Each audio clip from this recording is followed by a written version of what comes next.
Hi hello అండి, welcome back to my channel Fatima's kitchen flavours అండి. ఈరోజు ఇంకో మంచి రెసిపీతో మీ ముందుకు వచ్చేసాను. అదే చూసారు కదా, నాటుకోడి చికెన్తో ఫ్రై పీస్ బిర్యానీ అండి. చాలా సింపుల్గా చేసుకోవచ్చు. ఎలా చేసుకోవాలో ఇప్పుడు మనం ప్రాసెస్ చూసేద్దామండి.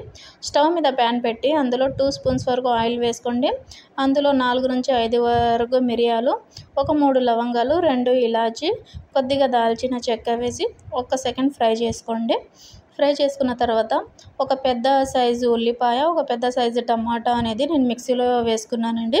మిక్సీలో వేసి గ్రైండ్ చేసుకోండి. గ్రైండ్ చేసుకొని ఇప్పుడు ఆ ప్యాన్లో వేసుకోండి. పచ్చి వాసన పోయేంత వరకు ఫ్రై చేసుకోండి. ఇప్పుడు ఇందులోనే ఒక 2 నుంచి 3 వరకు పచ్చిమిర్చి సన్నగా పొడవుగా కట్ చేసుకొని యాడ్ చేసుకొని ఫ్రై చేసుకోండి. ఈ పచ్చి వాసన పోయిన తర్వాత ఇందులోనే 1 spoon ginger garlic paste add చేసుకోండి. జింజర్ గార్లిక్ పేస్ట్ కూడా పచ్చి వాసన పోయేంత వరకు ఫ్రై చేసుకోండి. చాలా సింపుల్గా చేసుకోవచ్చండి. ఇక్కడ ఒక క్లిప్ అనేది మిస్ అయిందండి. ఈ చికెన్ యాడ్ చేసే క్లిప్ మిస్ అయిందండి. ఇది నాటుకోడి చికెన్ కాబట్టి కొద్దిగా పసుపు, ఉప్పు వేసి నేను కుక్కర్లో 4 విజిల్స్ వచ్చేంత వరకు పెట్టుకున్నాను. అదే చికెన్ని ఇప్పుడు ఈ ప్యాన్లో యాడ్ చేసుకున్నానండి. ఇందులోనే కొద్దిగా పసుపు, టేస్ట్కి తగ్గట్టు సాల్ట్, ఒక 2 స్పూన్స్ వరకు కారం, 1 స్పూన్ ధనియా పౌడర్, ఒక 1/2 స్పూన్ జీరా పౌడర్, ఒక 1/2 స్పూన్ గరం మసాలా యాడ్ చేసుకోండి. పసుపు మనం కుక్కర్లో వేసేటప్పుడు కూడా పసుపు, ఉప్పు అనేది యాడ్ చేసాం, చూసి యాడ్ చేసుకోండి. తర్వాత కొద్దిగా కొత్తిమీర సన్నగా చాప్ చేసుకొని వేసుకొని కలిపేసేయండి. కలిపి ఇక్కడ లో ఫ్లేమ్లో పెట్టి మూత వేసుకోండి. ఇందులో నుంచి వాటర్ అనేది వస్తాయి, దాంతోనే ఫ్రై చేసుకోవచ్చు మనం. ఎందుకంటే ఆల్రెడీ మనం కుక్కర్లో వేసి బాయిల్ చేసుకున్నాం కాబట్టి చికెన్ ఎక్కువ టైం కూడా పట్టద్దు.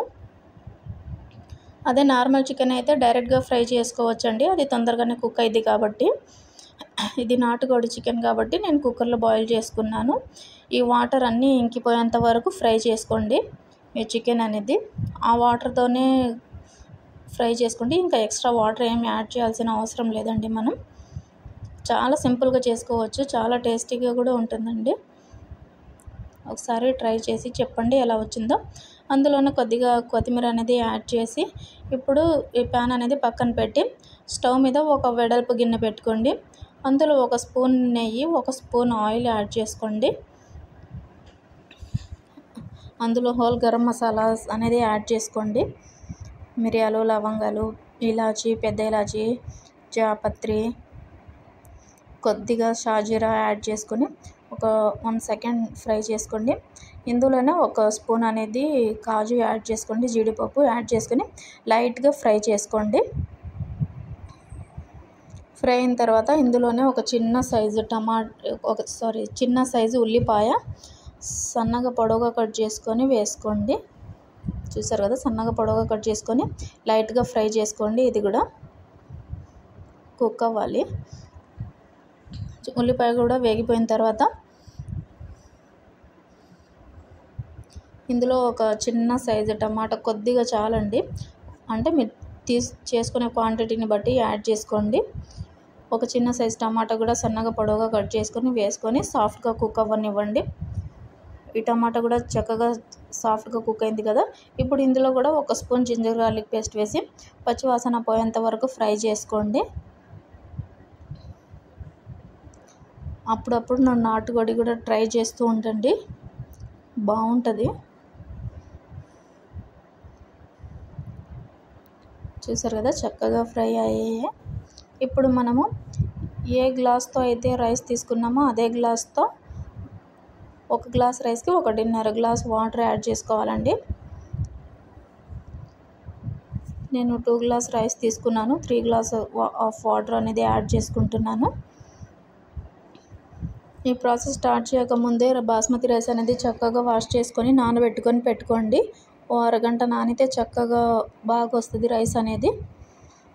ఇప్పుడు అందులోనే టేస్ట్కి తగ్గట్టు సాల్ట్, కొద్దిగా కొత్తిమీర యాడ్ చేసి హై ఫ్లేమ్లో పెట్టండి. వాటర్ బాయిల్ అవ్వాలి.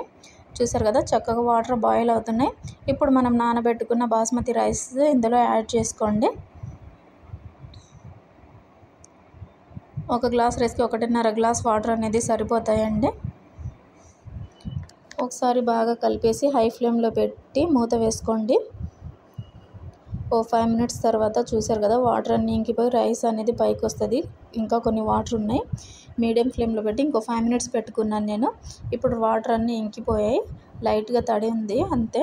ఇప్పుడు మూత పైనుంచి కొద్దిగా కొత్తిమీర, ఒక స్పూన్ నెయ్యి అనేది యాడ్ చేసుకోండి.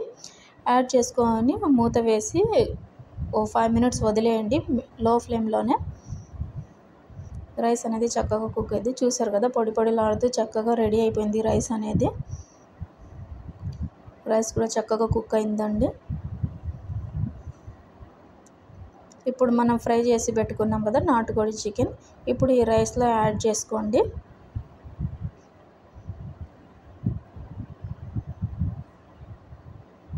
చాలా చాలా బాగా వచ్చిందండి. స్టవ్ ఆఫ్ చేసేసి చికెన్ అందులో యాడ్ చేసుకున్న తర్వాత మూత వేసి వదిలేయండి. అంతేనండి. Thanks for watching my video అండి. బాయ్.